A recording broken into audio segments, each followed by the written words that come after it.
بسم اللہ الرحمن الرحیم۔ السلام علیکم، میں ہوں آپ کا بھائی عباس حمدانی اور آپ دیکھ رہے ہیں جعفری آرٹ ٹی وی۔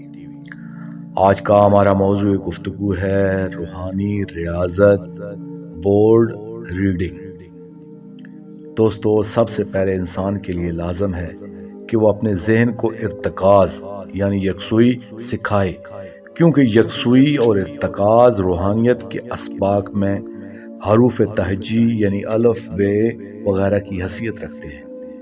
یہ تو آپ جانتے ہیں، جو بچہ حروف تہجی و ابجد سے ناآشنا ہو وہ الفاظ و عبارت کی شناخت نہیں کر سکتا۔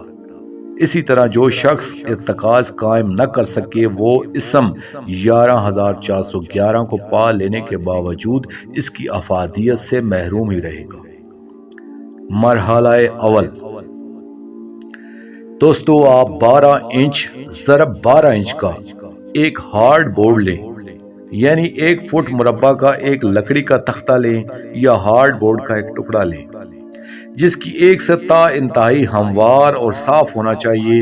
پھر اس پر سیاہ رنگ کا پینٹ کروا لیں، یعنی کسی پینٹر سے اس پر سیاہ رنگ کروا لیں۔ جب وہ رنگ سوکھ جائے تو اس کے درمیان میں پینسل سے ایک 5 انچ کا دائرہ لگا لیں اور اس دائرے کے اندر 1 انچ کا دوسرا دائرہ لگا لیں۔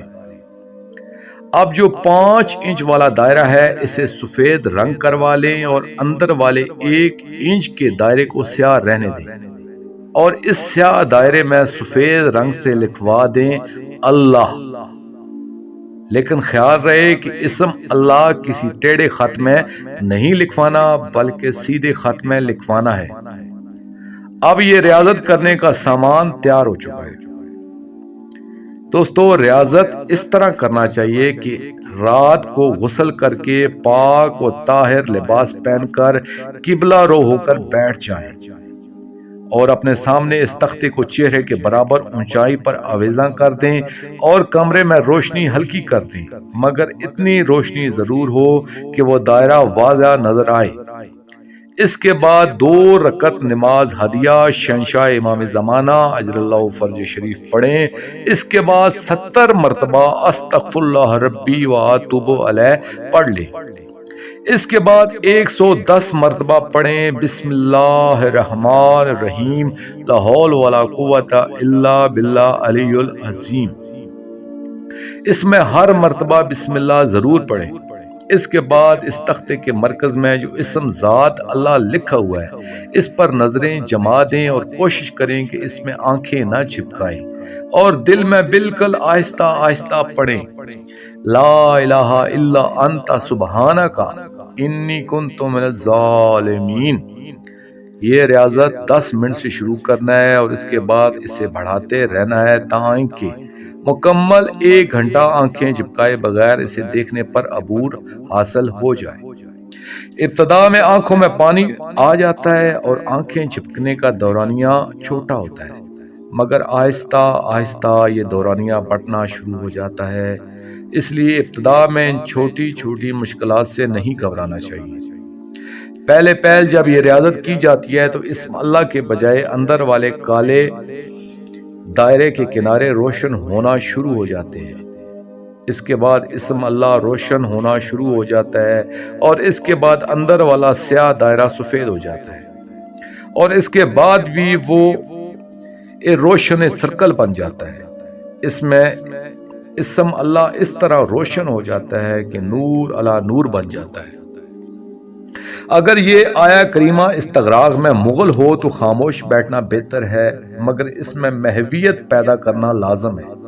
اگر اس مرحلے کو جلدی عبور کرنا ہو تو کچھ چیزیں ترک کرنا پڑتی ہیں، مثلا گوشت کھانا اور بدبودار چیزیں مثلا پیاز، لہسن وغیرہ جنسی خواہش کو ترک کرنا پڑتا ہے اور میٹھے چیزیں بھی کم کرنا پڑتی ہیں۔ انسان کا دماغ 2 طرح کے حواس بناتا ہے، ایک شعوری جو ٹائم اور سپیس میں جکڑے ہوتے ہیں اور ایک لاشعوری جو ٹائم اور سپیس سے آزاد ہوتے ہیں۔ مٹھاس کشش ثقل پیدا کرتا ہے اور نمک کی مقداریں لاشعوری حواس کو متحرک کرتی ہیں۔ جو لوگ میٹھے کے مقابلے میں نمک استعمال زیادہ کرتے ہیں ان کے لاشعوری حواس متحرک رہتے ہیں۔ میٹھا چھوڑنے سے 1-2 ہفتے اسم حلال رہتا ہے، اس کے بعد چند ہفتے طبیعت بے کیف رہتی ہے، پھر محسوس ہوتا ہے ہمارا جسم ہلکا پھلکا ہو گیا ہے، اشیاء کے مابین فاصلے سمٹ گئے ہیں، سچے خوابوں کا سلسلہ شروع ہو جاتا ہے، اس کے بعد انسان خوابوں میں اڑنا شروع کرتا ہے، اس کے بعد خواب میں پھل اور کھانے کھلائے جاتے ہیں جن کا ذائقہ بیداری پر بھی باقی ہوتا ہے۔ اگر انسان اسی ریاضت کو چند ماہ تک جاری رکھے تو اس سے دوسروں کا ذہن پڑھنا آ جاتا ہے، یعنی ٹیلی پیتھی بھی اسی سے مل جاتی ہے، مگر یہ ایک ابتدائی اور ادنا منزل ہے، اس لیے اس پر اکتفا نہیں کرنا چاہیے، کیونکہ اس سے آگے ہزاروں بلند مقامات ہیں۔ یاد رہے یہ چیزیں بعض لوگوں کو 40 دن میں مل جاتی ہیں اور بعض لوگوں کو 3 ماہ بھی لگ جاتے ہیں، اور ایک نان مسلم کو بھی یہ چیز مل سکتی ہے مگر اسے پورے 9 ماہ درکار ہوتے ہیں۔ جو شخص اگلی منزل کا مسافر ہوتا ہے وہ یہاں اس ریاضت کو صرف قیام ارتکاز تک باقی رکھتا ہے، جب اسے محسوس ہوتا ہے کہ اس کا ارتکاز قائم ہو گیا ہے تو وہ یہاں وقت ضائع نہیں کرتا بلکہ فوراً اگلی منزل کی طرف منتقل ہو جاتا ہے۔ دوستو، یہاں پر میں ایک تنبیہ کرنا چاہوں گا کہ یہ ریاضت کبھی بھی کتاب سے پڑھ کر یا ویڈیو سے دیکھ کر اکیلے میں نہیں کرنی چاہیے۔ اس کے لیے سب سے پہلے یہ ہے کہ آپ کے مرشد کامل ہونا چاہیے، ان کی نگرانی میں کرنا چاہیے، یا کوئی ایسا استاد ہو جو اس نے یہ سارا کچھ پہلے کیا ہو، اس کی نگرانی میں کریں۔ اپنی مرضی سے کرنے میں یہ خطرناک ہو سکتی ہے، ٹھیک ہے، آپ کو کوئی جسمانی یا نفسانی یا دماغی بیماری لگ سکتی ہے، اس لیے اکیلے میں خود سے کرنے سے اس کا اجتناب کرنا چاہیے۔ آخر میں شکریہ ادا کروں گا اپنے مرشد کریم سید محمد جعفر الزمان نقوی البخاری سرکار دامِ ظلہ تعالی کا۔ یہ مضمون میں نے ان کی کتاب اسرار الابدیات عملی روحانیات سے پیش کیا ہے، اور آخر میں اپنے پاک شہنشاہ کی بارگاہ میں دعا کریں گے۔ اللہ جل یا ولی المظلومین، یا مان الخائفین، یا بلد الامین، اجر اللہ تعالی فرجک وصلوات اللہ علیکہ، یا رب محمد و آل محمد، صلی اللہ محمد و آل محمد، واجل فرج آل محمد صلی اللہ علیہ وآلہ وسلم۔